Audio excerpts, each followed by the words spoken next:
Herkese merhaba arkadaşlar.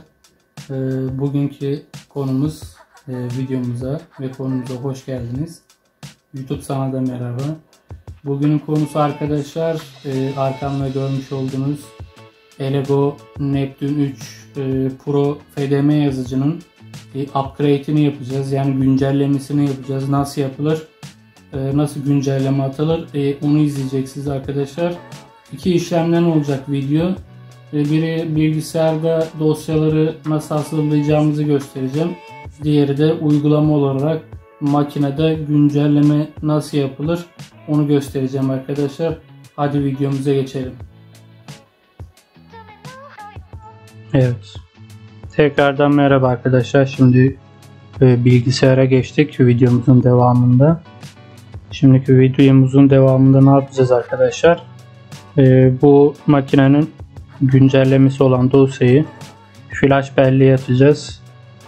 Ben Elego markanın kendi sitesinden, orijinal sitesinden gereken dosyaları indirdim arkadaşlar. Bir USB yardımıyla güncellememizi yapacağız. Şimdi bu dosyanın içerisinde arkadaşlar zip dosyası olarak indiriyoruz. Neptune 3 Pro ve Pro Max diye bir dosya indiriyoruz. Ondan sonra bu zip dosyasını açtığımızda burada bir klasör var. Neptune 3 Pro Plus veya işte Max gibi modellere upgrade atabileceğiniz dosyalar var. Bunlara giriyoruz arkadaşlar. Buradaki bize gereken dosyalar şu iki klasörün içindeki dosyalar arkadaşlar. Ondan önce USB'mizi bilgisayara takıyoruz arkadaşlar. Bilgisayarımızı açıyoruz. Çift tıklıyoruz. Ondan sonra burada gözükecektir zaten USB'miz. Buna tıklıyoruz arkadaşlar. Sürücü araçlarına geliyoruz yukarıdan seçeneklerden. Biçimlendir kısmına geliyoruz arkadaşlar. Burada zaten boyut kendi seçiyor. Burası değişik ise FAT32 değilse burayı FAT32 yapıyoruz. Burası da 4.96 GB yapıyoruz arkadaşlar. Sonra başlat diyoruz.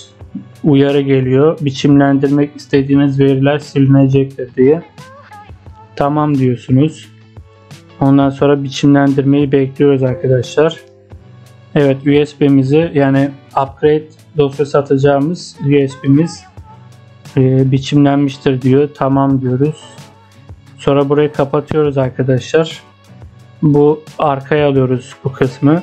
Sonra indirdiğimiz zip dosyasındaki board phrase dosyasına giriyoruz. Sizin buradaki dosyanın içerisindeki makineniz hangisiyse, hangi Elego markasıysa, modeli ise onu seçiyorsunuz, upgrade edecek. Benim makineyi ben Neptune 3 Pro'ya upgrade edeceğim. O yüzden buraya giriyorum ve bunu indiriyorum arkadaşlar. Bunu bu şekilde buradan tutuyorum. Resetlediğim dosyanın içerisine atmış bulunuyorum. Yani biçimlendirdiğim. Sonra Screen Framer dosyasına giriyoruz ve oradaki dosyayı da aynı şekilde USB belleğimizin içine atıyoruz arkadaşlar. Bu şekildeydi dosya hazırlama şekli. Bu şekilde attıktan sonra bunu kapatıyoruz. Bir sonraki aşamamız bilgisayara takıp upgrade etmek. Oradaki aşamalara şimdilik geçelim arkadaşlar. Videomuza o şekilde devam edelim. Videomuza geçelim. Evet, tekrardan merhaba arkadaşlar. Bu videomuzun bu aşamasına merhaba herkese. USB'mizi hazırladık. Az önce dosyamızı zaten atmıştık. Şimdi birazdan Elego Neptune 3 Pro yazıcımızın güncellemesini makinemizden içine hafıza kartı takarak atacağız arkadaşlar. O yüzden şimdi Makinemizi kapatıyoruz. Güç kaynağından, prizden, her şeyden çekiyoruz. Komple kapatıyoruz. Ondan sonraki aşamada görüşmek dileğiyle. Evet arkadaşlar, şimdi güç kaynağımızı komple kestik, kapattık. Şimdi makinemizin ekranını bu şekilde alıyoruz. Fişini çıkardık. Bu şekilde. Fişini çıkardıktan sonra arkadaşlar, kameramı çevireyim.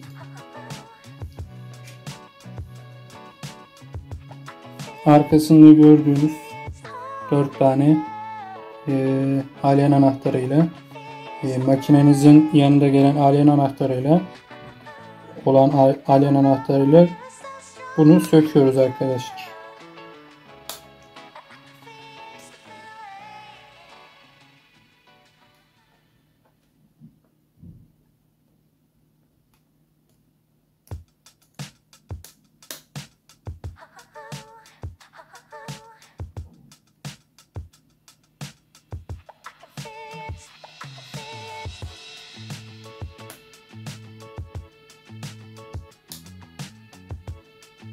Dört vidayı da iyice söktüğümüzden emin oluyoruz.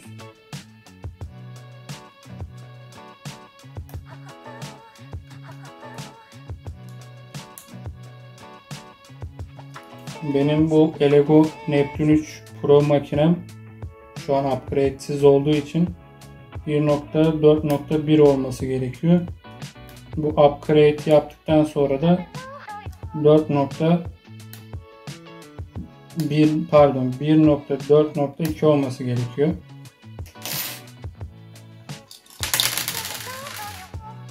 Şimdi vidalarımızı söktük.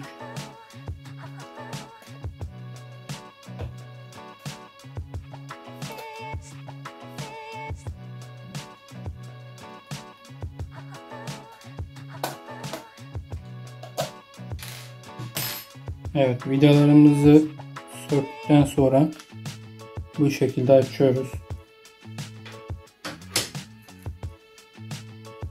Evet arkadaşlar, bu yazıcılarımızın kart bölümü. Şurada bir hazırladığımız bu micro SD giriş yeri var. Bu micro SD giriş yerine takıyoruz.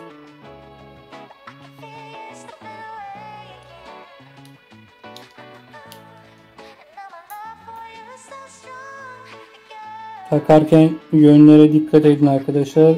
Tık diye bir ses gelecektir zaten.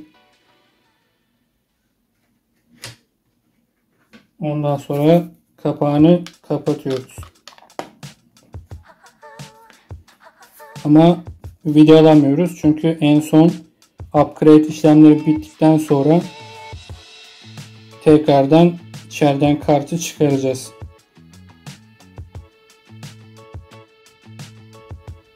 Evet arkadaşlar, şimdi kartımızı taktık makinemize.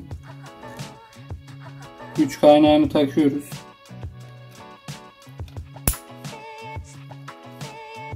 Ben az önce fişimi taktım. Fişi de takıyoruz. Ve elektriğimizi veriyoruz.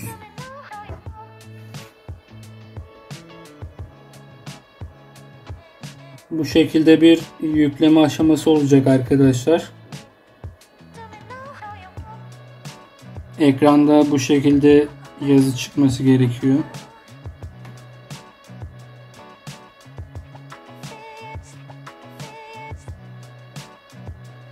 Şu an güncellemeyi yüklüyor.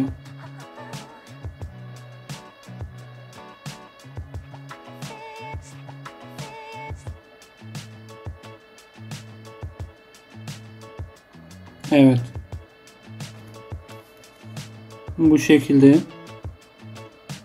bir yazı çıktığı zaman upgrade yüklenmiş oluyor.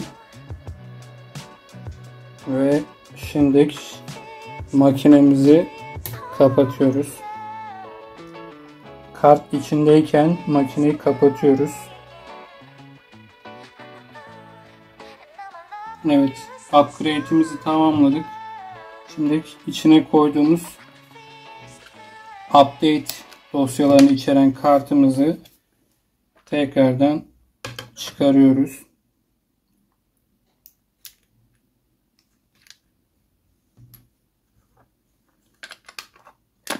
Ve makinemizi artık vidalayabiliriz.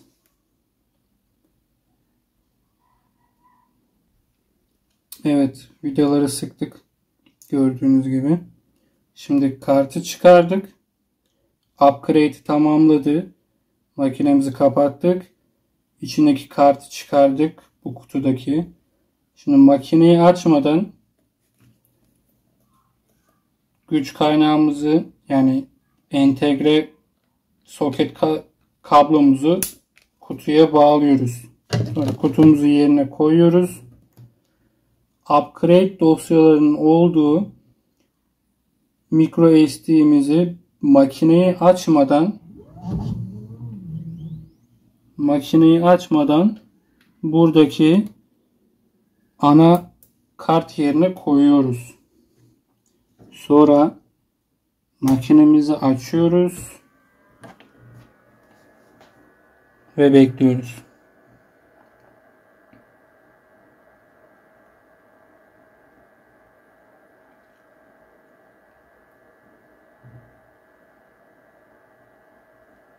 Işığımız geldi. Update Framer yazısı çıktığı zaman